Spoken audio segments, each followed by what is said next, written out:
Miss Catherine Mayo की world bestseller book mother India के पिछले एपिसोड में हम इसके 18th चैप्टर को कंप्लीट कर चुके हैं, जिसमें कैथरीन जो है वो क्लियरली मेंशन करती हैं कि हिंदुओं का आध्यात्म और पशुओं के प्रति प्रेम सरासर ढोंग है। अपनी बात को साबित करने के लिए वे गाय से लेकर कुत्ते तक के अनेक उदाहरणों को कोट करती हैं और साथ में गांधी की महत्वपूर्ण टिप्पणियों को भी वे लेती हैं, जो ये साबित करता है कि हिंदू जो हैं वो कितने क्रूर हैं पशुओं को प्रेम करने के मामले में। तो अब हम चर्चा को यहाँ से आगे लेकर चलेंगे और 19th चैप्टर की तरफ बढ़ेंगे, जिसमें हम जानेंगे कि जब ब्रिटिश सरकार ने संसद में पशुओं का दर्द निवारण अधिनियम या अमेंडमेंट करने की कोशिश करी तो किस तरीके से रूढ़िवादी हिंदुओं ने धर्म का हवाला देकर उसका विरोध किया। न केवल विरोध किया बल्कि संसद में, भरी संसद में मुस्लिम सदस्यों को खुली धमकी भी दी कि यदि अमेंडमेंट हुआ तो किस तरीके से हिंदू मुस्लिम शांति जो है शहर में भंग हो जाएगी। इस में कई सारी असेंबली डिबेट्स को कैथरीन ने रखा है, जिसे ध्यान से सुने जाने की जरूरत है। इसे मैं पूरा एक ही एपिसोड में कवर करूंगी, बेशक एपिसोड लंबा हो जाए, क्योंकि इसको एक ही एपिसोड में सुनने पर ये समझ में आता है। तो चलिए मेरे साथ। जय भीम, मैं शालिनी और आप देख रहे हैं अंबेडकर नामा। अध्याय 19, दया का भाव। मिस्टर गांधी के कार्यालय के एक विश्वास पात्र सेवक अफसोस जताते हैं, हम गौ रक्षक होने का दिखावा करते हैं और उसके नाम पर मुसलमानों से झगड़ा करते हैं, जिसका परिणाम ये हो रहा है कि गायों की स्थिति पहले से भी बदतर हो गई है। फुटनोट 1, यंग इंडिया 6 मई 1926, वीजे देसाई, पृष्ठ 168। उनका यह भी कहना है कि हमें अपने आध्यात्मिक होने के बावजूद अफसोस होता है कि हम अभी भी निरीह जानवरों के प्रति मानवीयता और दया के भाव के मामले में पिछड़े हुए हैं। फुटनोट 2, यंग इंडिया 26 अगस्त 1926, पृष्ठ 303। जानवरों के प्रति क्रूरता रोकने वाला कानून भारत में ब्रिटिश ताज के शासन के आंतरिक वर्षों में लागू हुआ है, पर इस तरह के कानून को मानना कहीं भी जनता की राय पर निर्भर करता है और इस विषय में मिस्टर गांधी के अखबार की आवाज ऐसा अरण्य रोदन है जिसकी गूंज जन जागरण के लिए बहुत कमजोर है। एक बार फिर कैथरीन जो है वो टिप्पणी कर रही है इस बात को लेकर। उन्होंने पहले भी बाल विवाह की आयु बढ़ाए जाने पर भी यही बात कही थी कि गांधी का यंग इंडिया जो है वो अरण्य रोदन जैसा है, मतलब अकेला विलाप कर रहा है इस बारे में और उसके विलाप से किसी को कोई फर्क नहीं पड़ता। यदि लोगों में दया का भाव ही पैदा नहीं है और यदि पुलिस को ही निजी तौर पर लोगों को कानून मनवाने के लिए तैयार करने देना है तो ये मूर्खतापूर्ण विचार है। संभवतः इस अधार्मिक कानून का सबसे बड़ा गुण यही है कि यह पुलिस को अपनी जेबें भरने का अवसर देता है। तो यहाँ का पुलिस महकमा, चाहे सरकार किसी की भी हो, शुरू से ही कितना भ्रष्ट है ये बात भी आपको पता चलती है। और यदि उच्च वर्गों में भी कोई भावना नहीं है तो तत्काल राहत पहुंचाने का सरकार का उद्देश्य वास्तव में निरर्थक है। उच्च वर्ग, रूढ़िवादी हिंदू वर्ग, वो भी यदि सरकार के तरीके से नहीं सोच पा रहे हैं तो ये नियम कभी लागू नहीं होगा। इसको क्लियरली यहाँ पर मेंशन कर रही हैं कैथरीन। भारत में पशुओं के प्रति क्रूरता रोकने के कानून सामान्यतः सरकारी विधेयकों के रूप में आरंभ हुए हैं। चाहे केंद्रीय शासन हो या प्रांतीय, जानवरों को मानवीय क्रूरता से बचाने के लिए जो उपाय अपनाए गए हैं वे भारतीय प्रतिनिधियों की उदासीनता की वजह से अपनाए गए हैं, न कि उनके प्रति विरोध भाव के कारण। एक बहुत इंपॉर्टेंट बात को वो यहाँ पर मेंशन कर रही हैं कि ऐसा नहीं है जैसे मौजूदा सरकार जो है वो बदले की भावना से कोई भी कार्रवाई करती है, लेकिन अंग्रेज सरकार के लिए वे कह रहे हैं कि वो बदले की भावना से कोई कार्रवाई नहीं करती है। पूरे तरीके से सोच समझकर संसद में बहस चलाकर तब एक अधिनियम वो पारित करती है। लेकिन आज की मौजूदा सरकार संसद में कोई बहस चाहती ही नहीं है। प्रधान सेवक सारी कार्रवाइयों से संसद की अपने आप को अलग रखते हैं। सेंगोल रख दिया है वैसे भी, अब उनके संसद में आने की जरूरत भी कुछ नहीं है।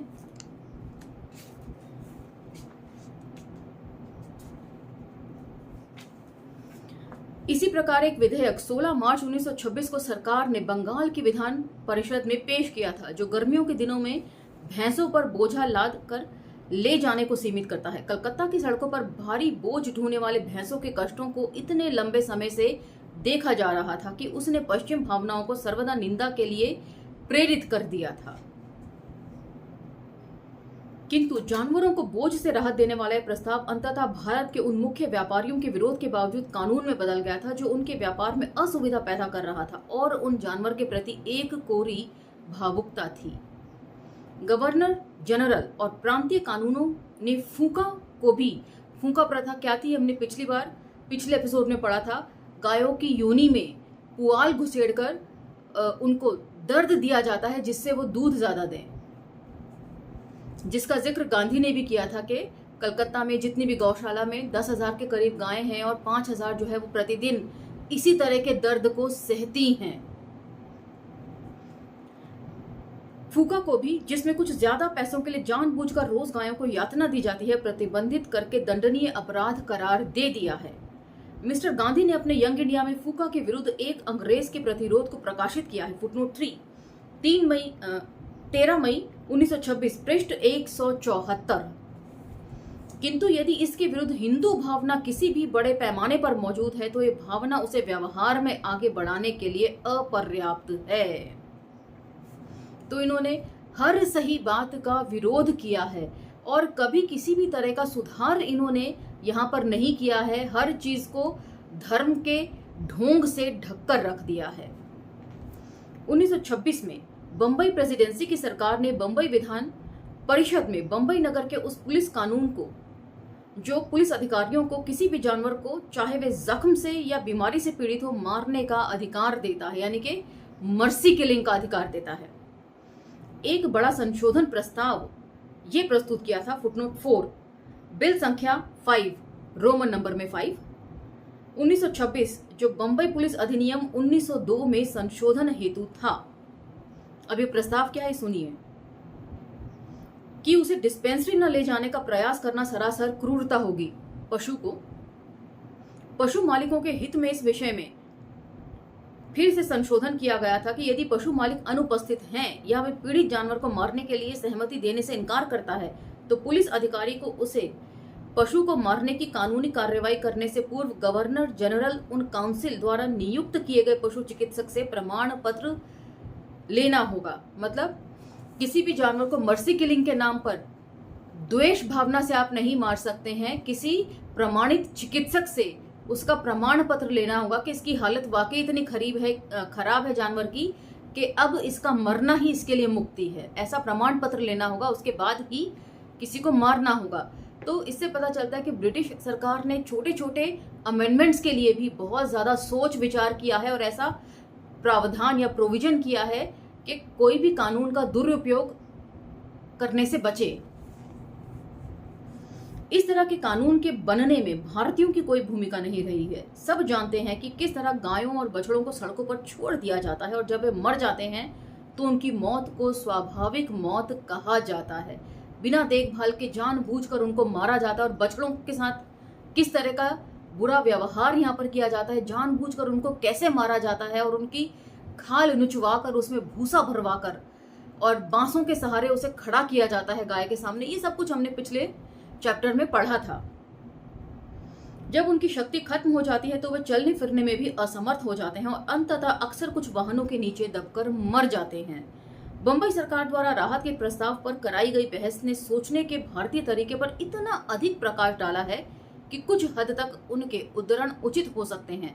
एक हिंदू सदस्य मिस्टर SS देव ने उपायों का परिचय देते हुए कहा, footnote 5 Bombay legislative council debate official report 1926 volume in roman number 17 part in roman number 7 पृष्ठ 579-580।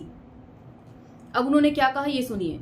इस बिल का सिद्धांत भारतीय मन में विद्रोह कर रहा है। इस तरह की परिस्थितियों में यदि आप आदमी को गोली नहीं मार सकते तो पशुओं की पीड़ा को रोकने के नाम पर किसी जानवर को कैसे गोली मार सकते हैं, जो कि एक सही बात भी है। जब हम इंसान कितना भी तकलीफ में हो, चाहे बेशक उसके लिए मौत ही ज्यादा सहूलियत भरी हो, तो भी हम उसको मर्सी किलिंग के नाम पर मारते नहीं हैं। तो ये बात थोड़ी सोचने लायक लगती है। और अगर ये बिल कानून बन गया तो हो सकता है कि इस तरह की हत्याएं सार्वजनिक सड़कों पर सचमुच फसाद पैदा कर देंगी। किस तरह का फसाद पैदा करेंगी ये आगे सुनिए। उसके बाद पश्चिमी सिंध के मिस्टर पहलाजनी ने भी यही बात कही। Footnote 6 Bombay legislative council debate official report 1926 volume 17 part 17 in roman numbers में दोनों, पृष्ठ 580। इस कानून में ऐसा कोई अपवाद नहीं रखा गया है कि वे जानवर गोया गाय है या घोड़ा है या कुत्ता है। इस तरह जो पशु चिकित्सक से पुलिस प्रमाण पत्र लेकर किसी भी पशु को मार सकती है। काउंसिल के ब्रिटिश सदस्यों को जानना चाहिए कि उनमें से कुछ तो यहाँ लगभग 30 वर्षों से काबिज हैं। कोई भी हिंदू किसी भी हालत में गाय को मारने की इजाजत नहीं देगा। तो कई सारे लेजिस्लेटिव मेंबर जो थे, संसद के जो सदस्य थे, उन्होंने कई तरह के प्रस्ताव और विरोध में बातें रखी। एक का कहना है कि इस तरीके से तो कोई भी द्वेषपूर्वक मार सकता है, और दूसरे का कहना है कि मेंशन करना चाहिए था कि आप गाय को नहीं मारेंगे, कुत्ते घोड़े को ही मारेंगे सिर्फ। कुछ पिंजरा पोल फुटनोट 7 पशुशालाएं जिनका जिक्र बाद में आएगा। कुछ पिंजरा पोल हैं जिनमें बीमार जानवरों को रखकर उनकी देखभाल की जाती है। यह अर्थात उपाय इस धारणा पर आधारित है कि जानवरों में कोई आत्मा नहीं होती है और वे यदि जीने की स्थिति में नहीं हैं तो उन्हें गोली मारी जा सकती है। किंतु आत्मा के संबंध में हिंदुओं का विचार पश्चिम के चिंतक से बिल्कुल भिन्न है। इस तरह के उपाय से हिंदुओं की धार्मिक भावनाएं आहत होती हैं, लेकिन इन्हीं हिंदुओं की धार्मिक भावनाएं तब आहत नहीं होती जब मणिपुर जल रहा है, महिलाओं को निर्वस्त्र करके उनका सामूहिक बलात्कार हो रहा है और अछूत कहकर लोगों को यातनाएं दी जाती हैं, तब किसी की भावना आहत नहीं होती है। और गाय को मारे जाने पर इनकी भावना आहत होती है, तो ये खुद गायों के साथ किस तरह का बर्ताव करते हैं, बदसलूकी करते हैं, ये सब कुछ हमने पिछले चैप्टर में जाना था। इस घोषणा के बाद सरकार के सचिव मिस्टर मॉन्टगोमरी ने शहर के रोजमर्रा के जीवन से ये चित्र प्रस्तुत किया है। Footnote 8 Bombay legislative council debate page 581। मैं समझ नहीं पा रहा हूं कि माननीय सदस्य जो कह रहे हैं उसका क्या अर्थ है। क्या उन्हें बंबई की सड़कों पर ऐसे जानवरों को देखना अच्छा लगता है जिनकी आंतें निकली हुई हैं, टांगे टूटी हुई हैं और शरीर से खून टपक रहा है? वास्तव में तो जानवर पर दया करना उसको पीड़ा से आजाद करना है, और ये निर्दयता होगी कि उसे पीड़ित रहने दिया जाए और उसके कुचल कुचल कर टुकड़े टुकड़े होने की आशंका के बाद उसे हटाया जाए। तो पिछले एपिसोड में भी हमने पढ़ा था कि इस तरह के जानवरों को लोग जो है सड़कों पर खुला छोड़ देते हैं जब उनके मतलब के नहीं रह जाते हैं, और जब ये बहुत बेचारे शक्तिहीन हो जाते हैं बिना खाने के, तो इन्हें गांव के आवारा कुत्ते जो है नोच नोच कर खाते हैं, और जिंदा रहने पर ये मानव मल तक खाती है गाय, तब किसी की भावना आहत नहीं होती। और आप लोगों के बहुत सारे कमेंट्स आए जिन्होंने गाय को मानव मल खाते हुए देखा है। किंतु हर भारतीय केवल भावना आहत होने के कारण इस उपाय की निंदा करता है, जबकि एक सदस्य मिस्टर सोमन उसमें खर्चे का सवाल उठाते हैं। ये अलग ही एंगल दे रहे हैं, क्योंकि ये बिल स्थानीय पुलिस के काम लेने के लिए सरकार को पशु चिकित्सकों की नियुक्ति करने का अधिकार देता है। मिस्टर सोमन समझते हैं कि इसमें जनता के पैसे पर पड़ने वाला भार पीड़ित पशु के इलाज पर होने वाले खर्च से ज्यादा है, जैसा कि वे कहते हैं। Footnote 9 Bombay legislative council debate 2 मार्च 1926 पेज 583। तो अब जो ये बात कह रहे हैं वो बड़ी इंटरेस्टिंग है, और ये सब कुछ नोट करते चलिए कि ये अति रूढ़िवादी हिंदू लोग हैं जो किसी तरह का कोई बदलाव नहीं चाहते। हर चीज को ये धर्म बना देते हैं, धार्मिक रंग दे देते हैं, और मौजूदा सरकार भी ऐसा ही कर रही है। जरा ध्यान से सुनिए। यदि कोई उदार विचार वाला चिकित्सक पुलिस अधिकारियों की मदद के लिए आगे आता है तो ज्यादा बेहतर है। मतलब अपने आप से स्वेच्छा से ही जो है वो सेल्फ सर्विस की जाए। किंतु यदि इसके लिए कुछ नई नियुक्तियां जनता के धन से की जाएंगी तो मैं निश्चित रूप से इस बिल का विरोध करूंगा। मतलब अपने आप से कोई सामने आ जाए, किसी में दया है, तो सरकार इसके लिए कुछ ना करे, एक पैसा भी खर्च ना करे, और जनता के पैसे की इन्हें इतनी पड़ी रहती है। और आज के मौजूदा हालात में जनता के पैसों से प्राइवेट जेट खरीद लिया जाता है, विदेशों में यात्राएं होती हैं, और यहाँ से भाड़े के टट्टुओं को लेकर भी जाया जाता है खर्चे समेत। वो सब कुछ जनता के टैक्स के पैसों से हो रहा है, हमारे पैसों से हो रहा है, और कहीं कोई विचार इसके ऊपर करने को तैयार नहीं। और दिन भर की बहस का जो परिणाम निकला उसे कैरा के सदस्य राय साहब डीपी देसाई ने इस तरह व्यक्त किया। Footnote 10 Bombay legislative council debate 2 मार्च 1926, पेज 581। सारी कठिनाई दया की दो विरोधी विचारधाराओं के कारण पैदा होती है। बिल के निर्माता उस जानवर को गोली मारने की बात कर रहे हैं जो बीमार है और ठीक नहीं हो सकता। दूसरी ओर हम सोचते हैं कि जो भी होने वाला है उसे भगवान ही तय करता है। सब कुछ भगवान के भरोसे छोड़कर निठल्लों की तरह बैठे रहना सही नहीं है, ये कह रहे हैं डीपी देसाई। 3 महीने बाद बिल पुनः चर्चा के लिए लाया गया। फुटनोट 11, 26 जुलाई 1926 को।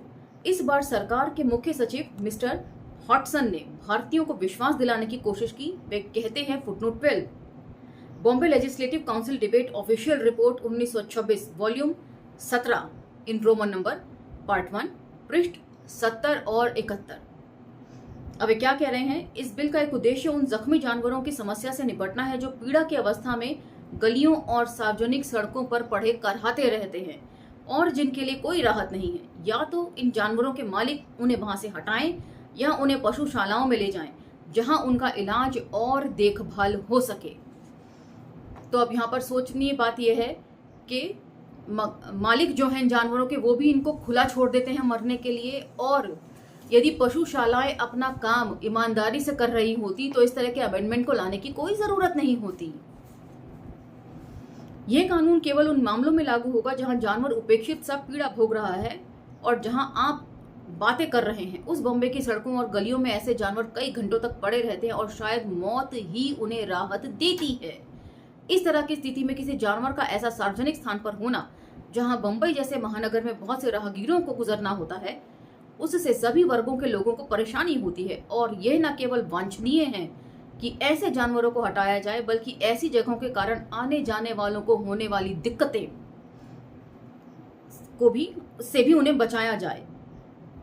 इसी सब को पाने के लिए यह बिल लाया गया है। किंतु हिंदू अपने दृष्टिकोण पर अड़ग रहे जब तक वे पुरानी बहस आगे बढ़ाते। Footnote 13, Bombay legislative council debate official report 1926, volume 17 in roman number और पेज 72 एंड 73। उन्होंने वर्तमान में बंबई सरकार में कृषि मंत्री अली मोहम्मद खान देहलवी को उत्तेजित कर दिया। उन्होंने किसानों के हित में चिंता व्यक्त करते हुए कहा। Footnote 14, Bombay legislative council debate official report 1926, volume 17 in roman number, पृष्ठ 73, पार्ट 1। तो अब ये बहुत इंटरेस्टिंग बहस है, इसे जरा आप ध्यान से सुनिए, आपको मजा आएगा। पिछले सत्र में यह तर्क दिया गया था कि सभी जानवरों में आत्मा होती है, सो उन्हें नहीं मारा जाना चाहिए। इस सदन में विपक्षी सदस्यों द्वारा इस बात को लेकर मुझे बहुत बार घेरा गया कि मैंने किसानों के हित में पर्याप्त कदम उठाए हैं और हाथियों, जंगली सुअरों और चूहों को मारने के लिए पर्याप्त धन खर्च नहीं किया है। अब यदि ये आत्मा को मारने का सवाल है तो मैं समझता हूं कि हाथी की आत्मा सुअर की आत्मा से बड़ी है और सुअर की आत्मा चूहे की आत्मा से बड़ी है। अगर यही सिद्धांत कृषि विभाग पर लागू किया गया तो मुझे इन जानवरों को मारने से रोकने के लिए कहा जाएगा। इसका परिणाम ये होगा कि इस देश के किसान बहुत ज्यादा परेशान हो जाएंगे। इसलिए महोदय, मैं चाहता हूं कि इन दोनों मामलों, बंबई जैसे नगरों की सड़कों के जानवरों और खेतों या देश के बाहर जंगलों के जानवरों में कोई अंतर नहीं है।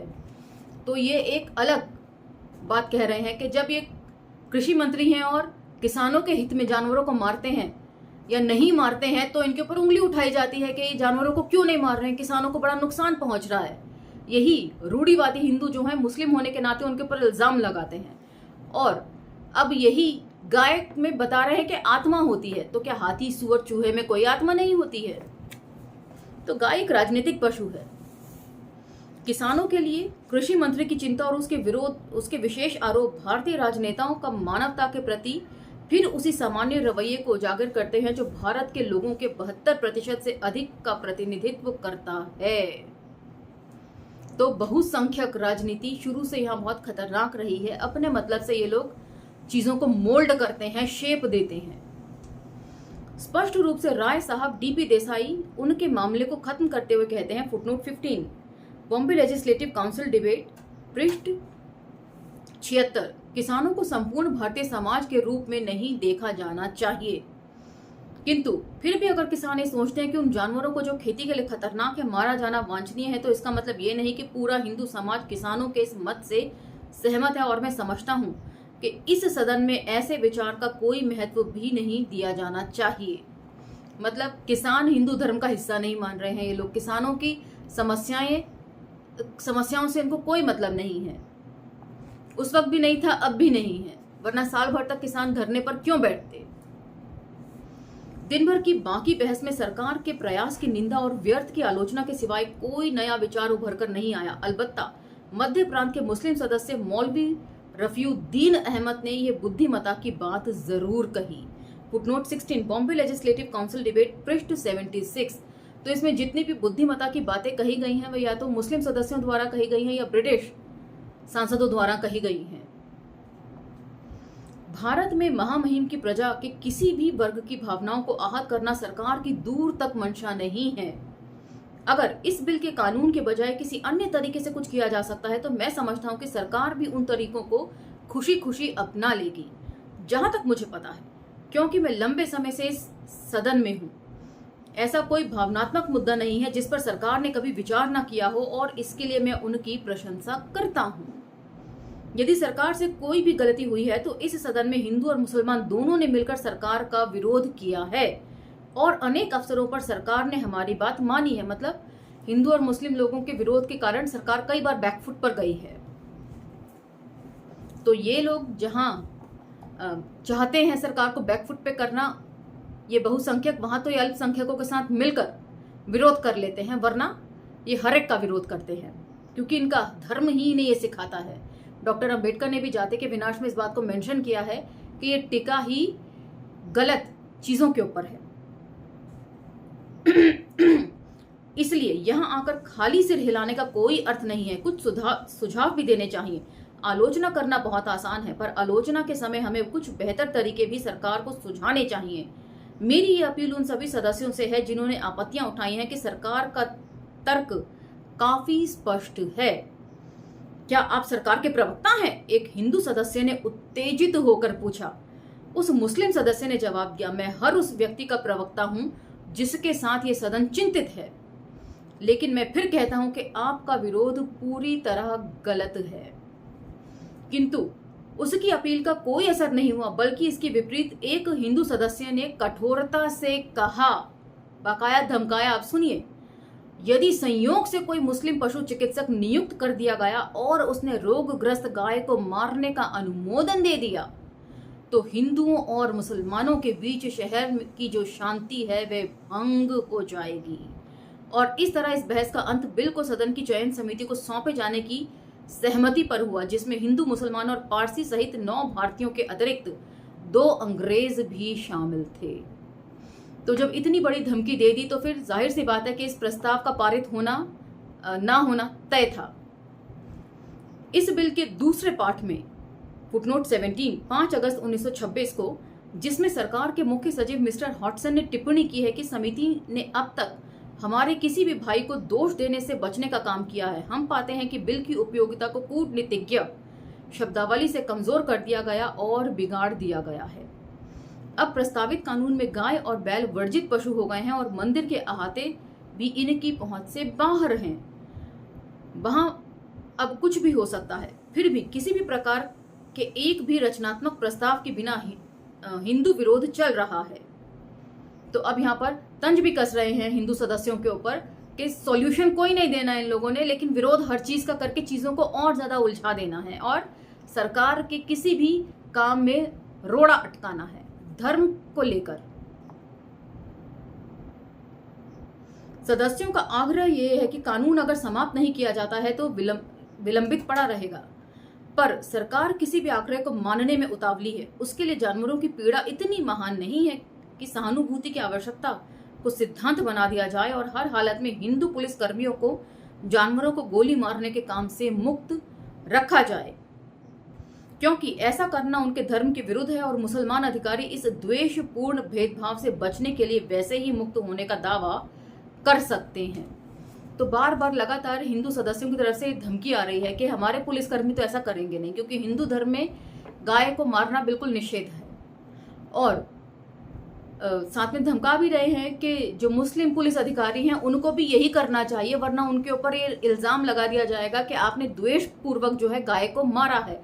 और यही लोग जब अपनी गायों को बूचड़ खाने में कुर्बानी के लिए भेजते हैं, तब ये बात इनके जहन में नहीं आती। तो गांधी का जो वक्तव्य था, जो टिप्पणी थी, वो बिल्कुल सही थी कि कुर्बानी में जो गाय कटती हैं उसका धार्मिक महत्व कम और व्यावसायिक महत्व ज्यादा है। इन सब चीजों के ऊपर मंथन किए जाने की जरूरत है। इतिहास हमारे सामने गोल गोल घुमाकर गलत तरीके से पेश किया गया है।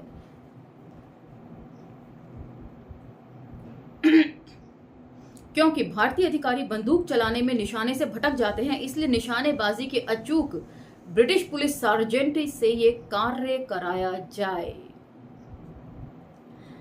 बंबई शहर में हिंदू सदस्य मिस्टर सुर्वे अंतिम सुझाव के समर्थन में कहते हैं, एक अपंग जानवर को मारना जो अपने आप ही मर रहा है एक तरह का कसाईपन है और ये काम हम नहीं कर सकते क्योंकि हमारा शौर्य नहीं है। इनका शौर्य क्या है? हर एक के आगे घुटने टेक देना। Footnote 18 Bombay legislative council debate 5 अगस्त 1926 पृष्ठ 716। इसलिए कम से कम इस समय तो गाय को उसकी पूजा करने वालों से बचाने की सरकार की कोशिश विफल हो गई है। अपने हित में लाभ उठाने वाले मुख्य तत्वों को छोड़ दिया गया और बिल को पास कर दिया गया। अभी तक सरकार ने भारतीयों का समर्थन पैदा करने के लिए बहस को पूरे धैर्य और शालीनता से आगे बढ़ाया है और इस तथ्य के मद्देनजर कि इसके पीछे उनके दिमागों में आत्मा के आवागमन का प्रचलित सिद्धांत काम कर रहा है। हालांकि उसके फल की बातें इतनी सूक्ष्म है कि उसका एक अंश भी अभी दूर है।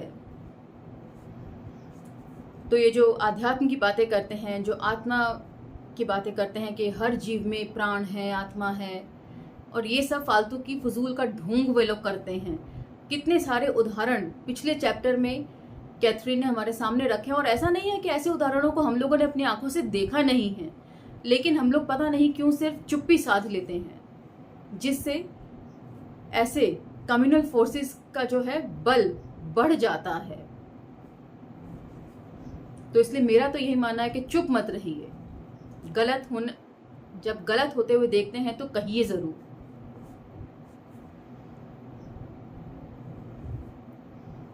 (1890) में गवर्नर जनरल इन काउंसिल ने पशु क्रूरता निवारण अधिनियम को पारित किया था, जिसके सेक्शन 5 में किसी भी पशु की क्रूर तरीके से हत्या करने का निषेध किया गया है।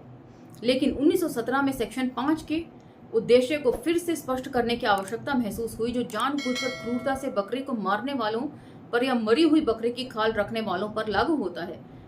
यही कानून प्रांतीय सरकारों ने भी लागू की है, लेकिन अभी तक वे सारे अपराध देश में लगातार जारी हैं जिनके विरुद्ध ये उपाय किए गए हैं। जिंदा बकरियों की खाल निकाली जा रही है। जिंदा बकरी से उधेड़ी हुई खाल खींचकर बड़ी की जा सकती है। इसकी वजह से मरी हुई बकरी की उधेड़ी गई खाल की अपेक्षा जिंदा बकरी की उधेड़ी हुई खाल की कीमत ज्यादा मिलती है। इस विषय पर कदाचित विस्तार से बताने की जरूरत होगी। वर्ष 1925 में बिहार और उड़ीसा प्रांत में जिंदा बकरी की खाल उधेड़ने के ऐसे 34 मामले पुलिस द्वारा अदालत में लाए गए थे, पर उससे भारतीय जजों की भावनाएं जरा भी आहत नहीं हुई थीं और उन्होंने केवल हल्का जुर्माना लगाकर अपराधियों को छोड़ दिया। जुर्माना भरकर वे शीघ्र ही अन्य जिंदा बकरियों की खालों को उधेड़ने तथा उन्हें और भी ज्यादा कीमत पर बेचने के लिए फिर से काम पर लग गए। अभियोजन पक्ष का जोखिम कम है और प्रांतीय पुलिस प्रशासन की रिपोर्ट कहती है, हर तरह से माना जाता है कि प्रस्तुत मामलों में इस अत्याचार का कोई एक मापदंड निर्धारित नहीं किया गया है। मतलब इनका जिसको जो आता है उतना ये लोग जुर्माना ठोक देते हैं, जैसे इनकी इच्छा के ऊपर मतलब डिपेंड करता है ये जुर्माना। किसी अछूत को देना होगा तो बहुत ज्यादा मारपीट भी करेंगे, उससे जुर्माना भी ज्यादा वसूलेंगे। यदि यही कोई उच्च वर्ग का व्यक्ति करता है तो बहुत मामूली से जुर्माने के साथ उसको दोबारा अपराध करने के लिए छोड़ देंगे। सरकार भी तो यही कर रही है आजकल। बिल्किस का चाहे केस हो, चाहे आसिफा कठुआ वाला केस हो, उन्नाव हो, हाथरस हो, या दिल्ली का कैंट एरिया का केस हो, कहीं कोई कार्रवाई नहीं है। पहलवान बेटियों वाला केस हो, तो ये सब कुछ जो है ना मन के ऊपर डिपेंड करता है। ब्रिटेन लगभग 3/4 सदी से आदर्श एवं शिक्षा के द्वारा इस विदेशी जमीन पर दया के अपने विचारों को लोगों के मनों में बैठाने के लिए काम कर रहा है। इसमें और अन्य मामलों में वह बल प्रयोग करके शायद ज्यादा बेहतर परिणाम दे सकता है, किंतु उसके प्रशासनिक सिद्धांत का जोर बल प्रयोग से कानून का पालन करवाने पर नहीं है, क्योंकि इससे सतही स्तर पर परिवर्तन आता है। इसका कारण यह है कि इसके मूल सिद्धांतों को लोग अभी तक नहीं समझ पाए हैं। ये देखते हुए कि वे लोग जो अपनी स्त्रियों के साथ अभी भी बर्बरता से पेश आते हैं, उनसे ये शायद ही अपेक्षा की जाए कि वे मूक प्राणियों की पुकार सुनने की मनस्थिति में होंगे। जिनके लिए इंसानी जिंदगी की कीमत नहीं, उनके लिए जानवरों के क्या कीमत होगी। बेशक अध्यात्म का ढोंग करते रहें। अफसोस होता है कि असहाय पशुओं के संसार के लिए पशु अत्याचार निवारण का काम सरकार द्वारा वर्तमान भारतीयकरण आंदोलन के अंतर्गत भारतीयों को सौंपे जाने वाला विषय है। अर्थात हर एक प्रांत में सुधारों पर अमल करते हुए इस मामले का प्रशासन ब्रिटिश संसद ने भारतीय मंत्री के हाथों में दे दिया है। मूक प्राणी इस प्रयोग की कीमत अपने शरीर से चुकाते हैं, कि मतलब थक हार के सरकार ने ये सारा मामला जो है वो भारतीय मंत्री के हाथ में सौंप दिया है कि अब आप जैसा उचित समझे करिए, क्योंकि दंगे होने का डर है धर्म की आड़ में, और खुली धमकियां किस तरीके से संसद में दी जा रही हैं, ये सब कुछ जो है ये आज के चैप्टर में हमने पढ़ा। इसी के साथ ये चैप्टर समाप्त होता है और अगले एपिसोड में हम 20वें चैप्टर की तरफ बढ़ेंगे। लेकिन ये एपिसोड्स आपको कैसे लग रहे हैं कमेंट सेक्शन में मुझे ज़रूर बताइएगा। वैसे तो आपके बहुत सारे कमेंट्स आते हैं, उन सब का मैं आभार व्यक्त करती हूँ, चाहे सहमति हो चाहे असहमति हो। असहमतियाँ भी ज़रूरी हैं लोकतंत्र की भावना को बनाए रखने के लिए, इसीलिए अपनी असहमतियाँ भी जाहिर करते रहिए। मिलते हैं अगले एपिसोड में, अब मुझे इजाज़त दीजिए। धन्यवाद।